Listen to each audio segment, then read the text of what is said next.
Em outubro de 1536, William Tyndale foi levado da sua cela no castelo de Vilvoorde para o local onde seria executado. Ali havia um poste para ele.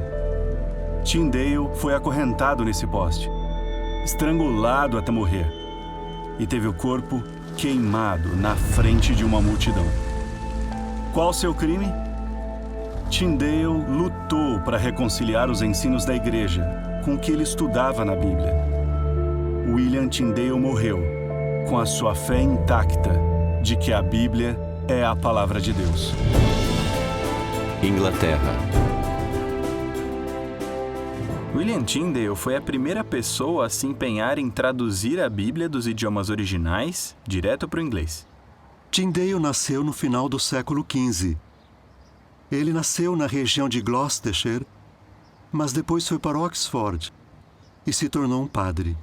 No século XV, havia muita resistência à ideia de fazer a palavra de Deus estar disponível para todas as pessoas. As pessoas ouviam a Bíblia em latim e os padres interpretavam para elas na igreja.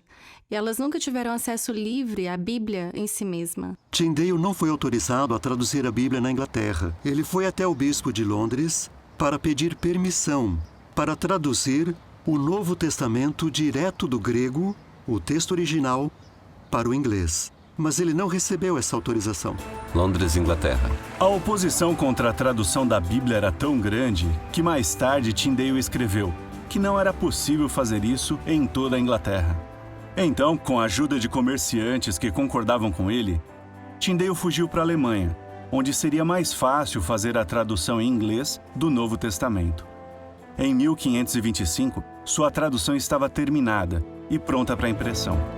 A Biblioteca Britânica em Londres tem a resposta do que aconteceu depois. A doutora Karen Limper-Hertz, curadora-chefe na biblioteca, vai nos ajudar a descobrir. Esse é o único exemplar da primeira edição do Novo Testamento de Tyndale, impresso em 1525 em Colônia, na Alemanha. O fragmento de Colônia é tudo o que se conhece da primeira edição do Novo Testamento de Tyndale. Só de ser um fragmento já mostra que era perigoso fazer isso.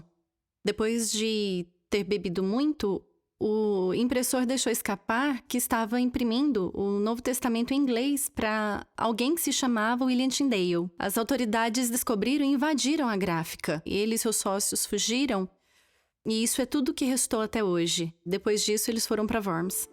O fato de nem terem passado de Mateus indica que era muito perigoso fazer isso.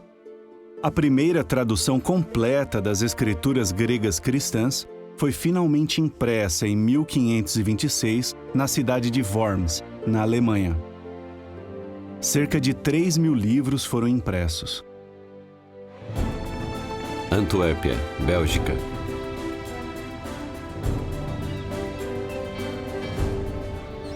Ao deixar a Alemanha, Tyndale foi para Antuérpia.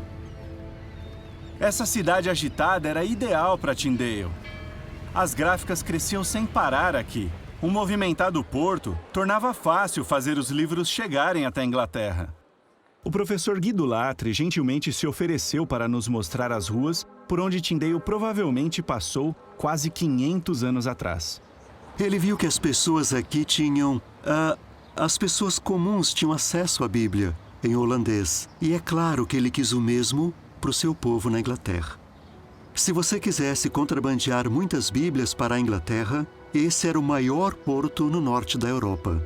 Você não consegue contrabandear facilmente uma quantidade grande de um livro grande. Então, pequenas folhas eram separadas e levadas para lugares como esse, para algum depósito subterrâneo. Essas pequenas folhas da Bíblia de Tyndale eram colocadas entre as folhas de outros livros maiores, que não eram proibidos. Em Londres, alguém ia ver e dizer: ali estão os livros que estão marcados. Eu vou dar uma olhada ali para encontrar as folhas soltas da Bíblia de Tyndale. Existiam cerca de 30.000 cópias da tradução de Tyndale disponíveis até a sua morte. Ele foi um grande homem, muito corajoso. Não podemos simplesmente desconsiderar o tempo que ele investiu e os riscos que ele correu. Vilvoorde, Bélgica. William Tyndale ficou preso aqui em Vilvoorde, no norte de Bruxelas.